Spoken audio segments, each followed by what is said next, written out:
جب اللہ تعالیٰ جنت کا تذکرہ کرتا ہے تو انسانوں کو موٹیویٹ کرتا ہے کہ دیکھو جنت اتنی اعلیٰ چیز ہے، نیک اعمال کرنا، اللہ کی اطاعت کرنا، تاکہ تم الٹیمیٹلی جنت میں داخل ہو سکو۔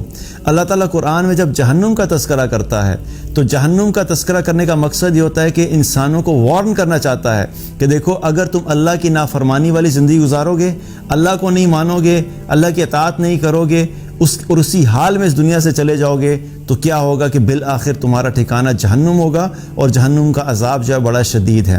اللہ سبحانہ تعالیٰ جب قیامت کا تذکرہ کرتا ہے تو قیامت کا تذکرہ اللہ تعالیٰ اس لیے کرتا ہے کہ دیکھو چلو تم دنیا میں وقت گزار رہے ہو، اس میں تمہارے ہر ایکشن جو ہے وہ ریکارڈ ہو رہا ہے، تمہارے ہر ایکشن کی اکاؤنٹیبلٹی ہوگی۔ ہو سکتا ہے کہ تم دنیا میں کوئی کام کر کے لوگوں کو دھوکہ دے دو، لوگوں سے بچ جاؤ اور کچھ ایسا فائدہ حاصل کر لو، کسی کے ساتھ دھوکہ کر لیا، کسی کو مارا پیٹا، کسی کے ساتھ زیادتی کی اور کسی کو بھی نہیں پتہ لگا اور تم نے کوئی فائدہ حاصل کر لیا۔ لیکن یاد رکھو کہ اللہ نے ایک دن ایسا رکھا ہے جس کے اندر اکاؤنٹیبلٹی ہوگی اور ہر عمل کے بارے میں تم سے سوال ہوگا۔ اور ایک چیز یاد رکھنا کہ تمہارا کوئی بھی عمل اللہ کی نظر سے جو ہے وہ چھپ نہیں سکتا۔ تم کسی بھی عمل کرنے کے بعد اپنے جو ہے اس عمل کا جو ہے وہ تم سزا اور جزا دیکھو گے، یہاں تک کہ بڑے بڑے اعمال تو بہت دور کی بات، تمہارے اگر چھوٹے سے اعمال بھی ہوں گے تو وہ بھی اللہ تعالیٰ تمہارے لیے قیامت والے دن اکٹھے کر کے تمہیں دکھا دے گا۔ فَمَن يَعْمَلْ مِثْقَالَ ذَرَّةٍ خَيْرًا يَرَهُ وَمَن يَعْمَلْ مِثْقَالَ ذَرَّةٍ شَرًّا يَرَهُ۔ اللہ نے کہا کہ ذرے کے برابر بھی عمل ہوگا تو قیامت والے دن ذرہ برابر بھی تم نے نیکی کی ہوگی، اللہ وہ بھی دکھا دے گا، اور اگر ذرہ برابر بھی کوئی گناہ کیا ہوگا اللہ تمہیں وہ بھی دکھا دے گا۔ تو یہ قیامت کا جو قرآن میں اللہ بیان کرتا ہے تو اس کا مقصد بھی کیا ہے؟ اللہ تعالیٰ ہمیں ریمائنڈ کرانا چاہتا ہے کہ دیکھو ایک دن آنا ہے، اس کے اندر تمہاری اکاؤنٹیبلٹی ہوگی، so you have to be prepared for that. اور اس دنیا میں رہتے ہوئے ہی اس دن کی اکاؤنٹیبلٹی کے لیے پریپیئر ہو کے جانا۔ میک شور کہ تم دنیا میں وہ اعمال کرو جن کو اللہ تعالیٰ نے جن کی اجازت دی ہے، جو اللہ کی اطاعت والے اعمال ہیں، اور اپنے آپ کو ان اعمال سے دور رکھو جو اللہ کی نافرمانی والے اعمال ہیں۔ تو یہ ساری چیز جو قرآن میں اللہ مینشن کرتا ہے وہ کیا؟ اس کا فوکس انسان ہے۔ اللہ تعالیٰ قرآن میں جب فرماتا ہے وَقُولُوا لِلنَّاسِ حُسْنًا، لوگوں کے ساتھ اچھے طریقے سے بات کرو، تو وہ کس کو کہہ رہا ہے؟ اللہ انسانوں کو کہہ رہا ہے۔ اور اللہ تعالیٰ جب قرآن میں فرماتا ہے کہ ذَلِكَ الْكِتَابُ لَا رَيْبَ فِيهِ هُدًى لِّلْمُتَّقِينَ الَّذِينَ يُؤْمِنُونَ بِالْغَيْبِ وَيُقِيمُونَ الصَّلَاةَ وَمِمَّا رَزَقْنَاهُمْ يُنْفِقُونَ۔ اب یہ اللہ تعالیٰ جو بتا رہا ہے کہ یہ وہ کتاب ہے جس میں کسی قسم کی کوئی شک کی گنجائش نہیں ہے، اور پھر اللہ تعالیٰ فوکس ان پہ کر رہا ہے کہ متقین کا تذکرہ کرتے ہوئے کہہ رہے ہیں کہ وہ لوگ ہیں جو کہ اللہ پر ایمان جو کہ غیب پر ایمان رکھتے ہیں اور نماز قائم کرتے ہیں۔ تو یہ سب تذکرہ کس کا ہو رہا ہے؟ انسانوں کا تذکرہ ہو رہا ہے۔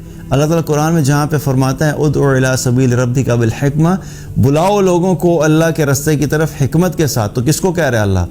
اللہ انسانوں سے مخاطب ہے۔ اللہ تعالیٰ جب قرآن میں فرماتا ہے قل یا عبادی الذین اسرفوا علی انفسہم لا تقنطوا من رحمت اللہ، اے میرے وہ لوگوں جنہوں نے اپنی جانوں پہ ظلم کیا ہے، تم اللہ کی رحمت سے کبھی مایوس مت ہونا۔ اللہ کن سے مخاطب ہے؟ انسانوں سے مخاطب ہے۔ پوائنٹ کیا ہے بتانے کا؟ کہ وی ہیو ٹو انڈرسٹینڈ کہ اس کتاب کے اندر کا جو آبجیکٹو ہے، جو فوکس ہے، جو مقصد ہے، وہ ہم لوگ ہیں، انسان ہے۔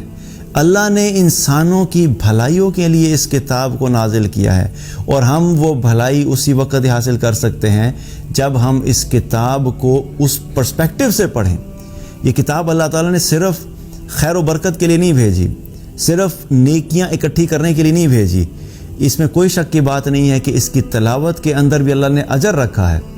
حدیث سے ہمیں پتہ لگتا ہے کہ ہر حرف کے اوپر 10 نیکیاں ہیں، تو اس کا ہر حرف جو ہے وہ ہمارے لیے خیر و برکت کا سبب ہے، اجر کا سبب ہے، نیکی کا سبب ہے، دیٹ از فائن۔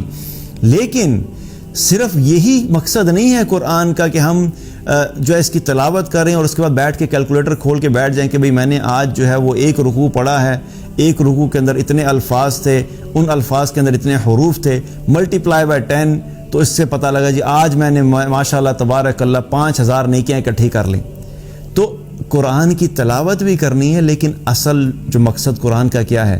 اگر تم ایک زبردست لائف گزارنا چاہتے ہو دنیا میں، ایک اچھے اسٹرانگ مومن کے طور پہ رہنا چاہتے ہو، تو تمہیں وہ سارے کریکٹرسٹکس قرآن سے لینے ہوں گے۔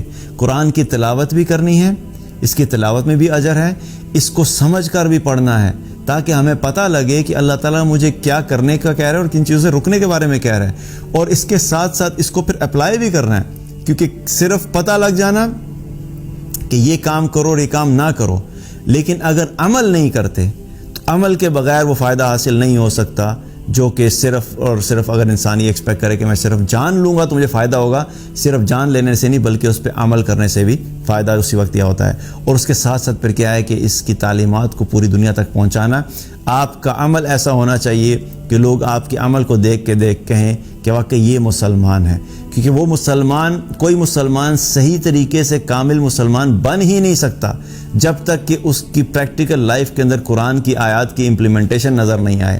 اللہ کے نبی صلی اللہ علیہ وسلم کے اخلاق کے بارے میں جب پوچھا گیا تو حضرت عائشہ رضی اللہ عنہا نے کیا فرمایا تھا کہ آپ صلی اللہ علیہ وسلم کا اخلاق جو تھا وہ قرآن تھا، یعنی آپ صلی اللہ علیہ وسلم قرآن کی ایک پریکٹیکل ڈیمونسٹریشن تھے۔ آپ کی پوری زندگی جو تھی، آپ کا ایک ایک عمل جو تھا وہ قرآن کی آیات کو ریفلیکٹ کرتا تھا کہ جو چیزیں اللہ نے قرآن میں کرنے کے لیے کی آپ صلی اللہ علیہ وسلم کی زندگی میں وہ موجود تھیں، جن چیزوں سے قرآن میں اللہ تعالیٰ نے رکنے کا کہا آپ صلی اللہ علیہ وسلم نے اپنے آپ کو ان چیزوں سے دور رکھا، اور آپ نے پریکٹیکلی یہ چیز کر کے دکھائی کہ یہ سارا قرآن ہے۔ اللہ کے نبی کی زندگی کو دیکھ لو، تمہیں پتہ لگ جائے کہ قرآن والے کی زندگی کیسی ہوتی ہے۔